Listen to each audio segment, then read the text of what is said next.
हाँ तो आइए बच्चा, सफलता एक दिन में नहीं मिलती, लेकिन मेहनत करने वाले को एक दिन जरूर मिलती है। तो मेहनत करते रहिए, आपको सफलता अवश्य मिलेगी। तो हमने कक्षा 12 के लिए ग्रामर का जो फिगर ऑफ स्पीच लिया हुआ है, जिसे अलंकार कहा जाता है, तो आइए उसको अच्छे से पढ़ते हैं, देखते हैं। फिगर ऑफ स्पीच, जिसे हिंदी में बच्चा अलंकार कहते हैं। अंग्रेजी में अलंकारों की संख्या जो बच्चा होती है 15 से 20 होती है, जिसमें 10 ज्यादा पूछे जाने वाले जो कंपटीशन क्लास में या बोर्ड एग्जाम में पूछे जाते हैं। तो आइए, हमारे पास पहला है सिमली उपमा अलंकार, दूसरा हमारे पास है बेटा मेटाफर, जिसे रूपक अलंकार कहते हैं, तीसरा हमारे पास है पर्सनिफिकेशन, जिसे मानवीकरण अलंकार कहते हैं। बेटा अगला है अपोस्ट्रोफे, संबोधन या अलंकारिक रूपक अलंकार इसे कहा जाता है। अगला हमारे पास 5वां नंबर है एलिट्रेशन, अनुप्रास अलंकार बच्चा। तो उसके बाद हमारे पास छठा है बेटा एसोनेंस, एसोनेंस अलंकार, जिसे स्वर सम्यक या स्वरों की एकता या स्वर आवृत्ति अलंकार कहा जाता है, स्वरावृत्ति। तो आइए बच्चा, यहाँ पर हमारे पास 7वां है हाइपरबोल, जिसे अतिशयोक्ति अलंकार कहा जाता है। अतिशयोक्ति अलंकार वह अलंकार होता है जिसमें किसी भी बात को बढ़ा चढ़ा कर कहा जाए, वो अतिशयोक्ति कहलाता है। अति का मतलब बेटा समझते ही हो। आगे आता है एफेमिस्म अलंकार, जिसे बच्चा कहते हैं उच्चारण अलंकार। नवा है हमारे पास एंटीथेसिस अलंकार, जिसे बेटा विलोम या विपरीत अलंकार भी कहा जाता है। 10वां हमारे पास है ऑक्सीमोर्न, जो बेटा विरोधाभास अलंकार कहलाता है। तो इस तरीके से हमने ये जो इंपॉर्टेंट आपके एग्जाम के लिए हैं, हमने लगभग 10 इंपॉर्टेंट है जो पूछे जाते हैं, लेकिन उनमें से भी हमने आपको 8 लिखे हैं, क्योंकि यही लगभग आपके बोर्ड एग्जाम में पूछे जाएंगे और अदरवाइज और भी परीक्षाओं में पूछे जाते हैं कंपटीशन लेवल में। तो आइए अब सभी को अच्छे से पढ़ते हैं। देखिए डिफिनेशन बच्चा हमने लिखी हुई है फिगर ऑफ स्पीच की। फिगर ऑफ स्पीच किसे कहते हैं? तो आइए बेटा, फिगर ऑफ स्पीच बच्चा डिफिनेशन है, a figure of speech is a word और phrase that is use to बेटा क्रिएट ए बेटा पार्टिकुलर मेटल, इस तरीके से पिक्चर और इफेक्ट। बेटा जो है काव्य की शोभा बढ़ाने वाले, हिंदी में इसकी बेटा डिफिनेशन है काव्य की शोभा बढ़ाने वाले बेटा शब्दों या उपकरणों को क्या कहते हैं? बेटा उपकरणों को अलंकार कहते हैं। बेटा जिस तरीके से एक महिला की शोभा बढ़ाने के लिए आभूषण होते हैं और एक व्यक्ति के लिए, किसी के लिए मतलब वस्त्र या कपड़े होते हैं उसकी शोभा बढ़ाने के लिए, उसी प्रकार जो कवि है वो अलंकारों में शोभा बढ़ाने के लिए क्या है? शब्दों को डालता है। तो आइए बच्चा, हमारे पास पहला अलंकार है फिगर ऑफ स्पीच, पहला है जो सिमली है, सिमली फिगर, उसे हिंदी में कहते हैं उपमा अलंकार। तो आइए बेटा इसकी डिफिनेशन है, a simile is a figure of speech that compares बेटा compares two things using the words. बेटा इसमें क्या है? इसमें बेटा लाइक, एज, सो आदि शब्द आते हैं। तो ये शब्द यदि इसके वाक्यों में आ जाए तो आप समझ जाइएगा कि सिमली है। और अगर जो यहाँ पर लाइक, एज, सो नहीं आता है तो ये फिर सिमली नहीं है। तो इस तरीके से एग्जाम्पल हमने यहाँ पर पहला लिखा हुआ है, life is like a dream, बच्चा जीवन एक सपना है। वाकई में जीवन एक सपना है। ये जीवन इसलिए मिला है कि यदि हम मेहनत करें और मेहनत करते हुए अपने जीवन को सफल बनाएं तो जीवन एक सपने के जैसा है, रियलिटी है। आइए दूसरा नंबर हमारे पास है John is as brave as a lion. मतलब बेटा जो जोहन है वो शेर की तरह क्या है? बहादुर है। यहाँ पर शेर की तरह बेटा, वो शेर की तरह बहादुर, यहां पर शेर की तरह बेटा क्या है? बहादुर है।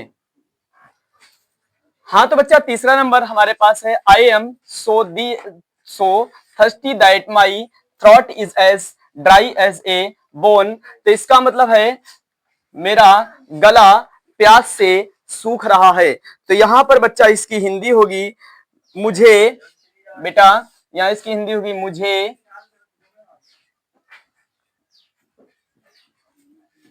बहुत प्यास लगी है। बेटा मुझे बहुत प्यास लगी है। यहाँ पर मुझे बहुत प्यास लगी है और मेरा गला बेटा सूख रहा है। तो इस तरीके से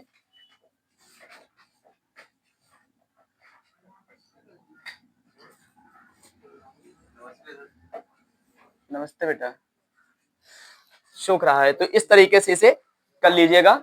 आइए अगला हमारे पास जो है दूसरा है फिगर ऑफ स्पीच मेटाफर, रूपक अलंकार। तो यहाँ पर रूपक अलंकार की परिभाषा हम पढ़ते हैं डेफिनेशन। तो metaphor is a figure of speech in which A comparison is made between two बच्चा यहाँ पर different object without using comparison word. इसमें आई सो लाइक शब्द नहीं आते हैं। यदि आई सो लाइक शब्द आते हैं तो मेटाफर नहीं है, फिर सिमली माना जाएगा। तो इसलिए बच्चा यहाँ पर एग्जाम्पल हमने पहला इसका लिया है, लाइफ इज ड्रीम। बच्चा जीवन एक सपना है। वाकई में रियल है कि जीवन एक सपना है। तो यहाँ पर बच्चा दूसरा हमने इसका लिया हुआ है, he has a heart of stone. बच्चा यहाँ पर बात करी गई है कि जो उसके पास उसका हृदय है, जो उसका दिल है, वो क्या है, पत्थर का है। कभी कभी किसी इंसान को बहुत सारी प्रॉब्लम होती है, वो बताता नहीं है और वो अपने आप में क्या है कि मतलब सारी सारी कष्टों को सहन कर लेता है। तो इसलिए उसके लिए यहाँ पर यूज किया गया कि उसके पास पत्थर का दिल है। ठीक है, तो आइए अगला हमारे पास तीसरा है पर्सनिफिकेशन। जो फिगर है वो उसे हम हिंदी में कहते हैं मानवीकरण अलंकार। तो आइए उसकी डेफिनेशन पढ़ते हैं। Personification is a figure of speech lifeless object and बेटा अब्स्ट्रैक्ट आर यहाँ पर है thought of a living beings. तो इस तरीके से इसका हमने एग्जाम्पल पहला लिखा हुआ है, experience is the best teacher. बेटा अनुभव व्यक्ति का जो है वो एक सबसे अच्छा अध्यापक होता है। तो यदि आपको अनुभव अच्छा है तो आपका सबसे बड़ा अध्यापक अनुभव है। तो आइए दूसरा हमने लिखा है, लव इज ब्लाइंड। तो बच्चा यहाँ पर बात करी जा रही है, लव इज ब्लाइंड का मतलब बेटा प्यार अंधा है या प्यार अंधा होता है। अब यदि किसी प्राणी को या किसी बच्चे को या किसी पक्षी को या किसी जानवर को आप अत्यधिक प्रेम करने लगो, उसे रोज खाने पीने को दो, तो आपके पास वो आ जाएगा। वो मतलब ये नहीं सोचेगा कि मुझे आपसे खतरा है, क्योंकि आप उसे क्या कर रहे हैं, प्यार से खिला रहे हैं, प्यार से पाल रहे हैं, उससे आप प्यार कर रहे हैं, इसलिए वो आपको क्या कर रहा है, प्यार कर रहा है, इसलिए आपके पास वो कंटिन्यू आ जा रहा है। तो आइए बेटा हमारे पास जो चौथा फिगर ऑफ स्पीच है उसे बेटा देखते हैं, अपोस्ट्रोफे। अपोस्ट्रोफे बच्चा होता है संबोधन या अलंकारिक रूपक अलंकार। इसकी बच्चा पहचान है अल्प विराम।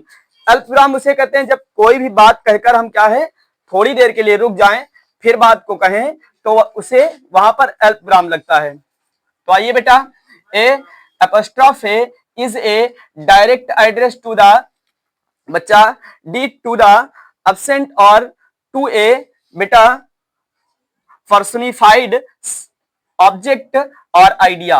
इस तरीके से इसको हम देखेंगे।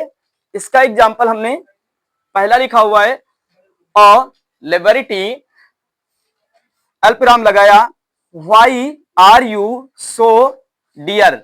तो यहां पर बच्चा कहा जा रहा है, हे स्वतंत्रता तुम कितनी प्रिय हो। हे स्वतंत्रता, जब किसी व्यक्ति को स्वतंत्रता मिलती है, वो आजाद होता है, तो बेटा उसके लिए वो धन्यवाद देता है, कहता है हे स्वतंत्रता तुम कितनी प्रिय हो। जब हम स्वतंत्र नहीं थे तब क्या थे, हम गुलाम थे, लेकिन हे स्वतंत्रता तुम कितनी प्रिय हो यहां बताया गया। आगे आया, ओ ग्रेव व्हेयर इज थे विक्ट्री। यहां पर बच्चा बात करी जा रही है, यहां पर व्यक्ति कह रहा है हे कब्र तेरी विजय कहां है, हे कब्र तेरी विजय कहां है, तेरी विजय नहीं हो सकती, है ना। यहां पर अगला है बच्चा हमारे पास आया जो हाइपरबोल है, जिसे अतिशयोक्ति अलंकार कहा जाता है। बेटा अतिशयोक्ति का मतलब होता है कि झूठ बोलना, किसी चीज को बढ़ा चढ़ा कर कहना, कुछ भी ना हो लेकिन कहता है सब कुछ है। तो आइए बच्चा, यहां पर in hyperbole a statement is made emphatic by, बेटा ओवर स्टेटमेंट। इस तरीके से इसकी डिफिनेशन हमारी यहां से खत्म हुई। इसका एग्जांपल हमने लिया हुआ है 10,000 सा आई एट ए ग्लेंस। बच्चा यहां झूठ बोल रहा है। अब उसने किसको देखा, क्या देखा, उस बता रहा है मैंने एक दृष्टि या एक नजर में 10,000 देखा। बेटा यहाँ वो कोई बता नहीं रहा तो मैं कैसे मान लूं उसने देखा। इसका मतलब वो झूठ बोल रहा है। क्यों, अतिशयोक्ति का मतलब क्या है, किसी चीज को बढ़ा चढ़ाकर कहना। आइए बेटा दूसरा है, I have not seen him for age. बेटा यहां कह रहा है मैंने उसे युगो युगो से नहीं देखा। बच्चा किसे नहीं युगो युगो से देखा, इसका मतलब वो बता ही नहीं रहा है, वो खाली झूठ बोल रहा है, बढ़ा चढ़ा कर बात कर रहा है कि मैंने उसे युगो युगो से नहीं देखा, युगो युगो से नहीं देखा। तो आइए ध्यान दीजिए, हमारा छठा है फिगर ऑफ स्पीच, जिसे बेटा ऑक्सीमॉर्न कहा जाता है। आपके बोर्ड एग्जाम में पूछा जाता है 12th में। आइए विरोधाभास अलंकार। बेटा यहां पर in this figure of speech two opposite qualities are added. तो बेटा यह एक ऐसा अलंकार है जिसमें एक ही वस्तु में दो विरोधी गुणों का क्या प्रयोग किया जाता है, या दो विरोधी गुणों को बच्चा दिखाया जाता है। जिसमें एक ही वस्तु में दो विरोधी गुणों को दिखाया जाता है उसे विरोधाभास अलंकार कहते हैं बच्चा। तो आइए इसका हमने पहला एग्जांपल लिया हुआ है, एंड हैविंग नथिंग ही हाथ ऑल। यहां पर बच्चा है कुछ भी ना होते हुए भी उसके पास बच्चा सब कुछ था। अगला हमारे पास एग्जांपल इसका दूसरा है, it is an open secret. बेटा यहां पर है, इसने बताया इसकी हिंदी की यह एक खुला रहस्य है, यह एक खुला हुआ रहस्य है। किसी चीज को खोल दिया जाए, ओपन कर दिया जाए तो बताया यह एक खुला रहस्य है, इसे सब लोग जानते हैं, है ना। तो यहां पर अगला हमारे पास बेटा 7वां नंबर है बेटा ओनोमेटोपिया। ओनोमेटोपिया का मतलब होता है ध्वनि सूचक अलंकार। तो बेटा आइए ध्यान देते हैं, एन ओनोमेटोपिया। बेटा एन ओनोमेटोपिया कंसिस्ट इन बेटा using a words similar to the sound. तो आइए बच्चा इसका हमने एग्जांपल लिया हुआ है, I hear the humming of bees. इसका मतलब बेटा होता है मधुमक्खियां जो हैं वो खिले हुए फूलों के चारों ओर क्या कर रही हैं, चारों ओर बेटा वो क्या है, गुनगुना रही हैं, या उनकी आवाजें गूंज रही हैं या गुंजन कर रही हैं। तो इस तरीके से हमने इसका दूसरा एग्जांपल लिया हुआ है बेटा, cooing of doves is very pleasant. बेटा यहां पर बताया गया है कि कबूतरों का कूकना बहुत सुखद होता है बेटा। तो जब कबूतर कूकते हैं तो उनकी आवाजें जो आती हैं वो क्या होती हैं, व्यक्तियों को बहुत सुंदर लगती हैं और उन्हें मतलब बहुत सुखद समझ में आता है कि मतलब बहुत सुखदायक हैं। आइए 8वां नंबर हमारे पास बेटा है इलिट्रेशन अलंकार, जिसे कहा जाता है अनुप्रास अलंकार। इलिट्रेशन फिगर, बेटा इलिट्रेशन फिगर इसका मतलब है अनुप्रास अलंकार। तो आइए इसकी डिफिनेशन है, alliteration is a figure of speech that involves बेटा repeating the same sound in a group of words often in close बेटा प्रॉक्सिमिटी। इस तरीके से इसकी हम डिफिनेशन को कंप्लीट करेंगे। आइए हमारे पास बेटा पहला जो दिया हुआ है उसमें फरी फ्रेंड्स बेटा फॉरलिक इन द फील्ड। बेटा फरी फ्रेंड फॉरलिक इन द फील्ड, इसका मतलब है शराबी मित्र मैदान में बेटा मस्ती कर रहे थे। इसका मतलब जो अब शराब पीने वाला क्या करेगा, इसी तरह के उल्टा सीधे के काम कर सकता है। तो यहाँ पर बच्चा बताया गया शराबी मित्र मैदान में मस्ती कर रहे थे, क्योंकि जब शराब पीता है ना आदमी, उसके बाद उसका सारा होश खो जाता है, कोई कहाँ जाए पता नहीं, तो मस्ती कर रहा है। तो आइए बेटा दूसरा एग्जाम्पल है इसका, happy horses hop in the hug field. बेटा यहाँ पर बताया गया जब घोड़ा खुश होता है, जब भाई काम धंधा नहीं पड़ेगा तो खुश होगा, तो ऑटोमेटिक सी सही सी बात है। यहाँ पर क्या है, खुश घोड़े आलिंगन क्षेत्र में क्या कर रहे थे, कूद रहे थे। अब काम नहीं है तो फील्ड में कूदेगा, कुछ ना कुछ तो करेगा। तो इस तरीके से क्या है, इसको भी कर लीजिएगा, आगे पढ़ते रहिए अच्छे से।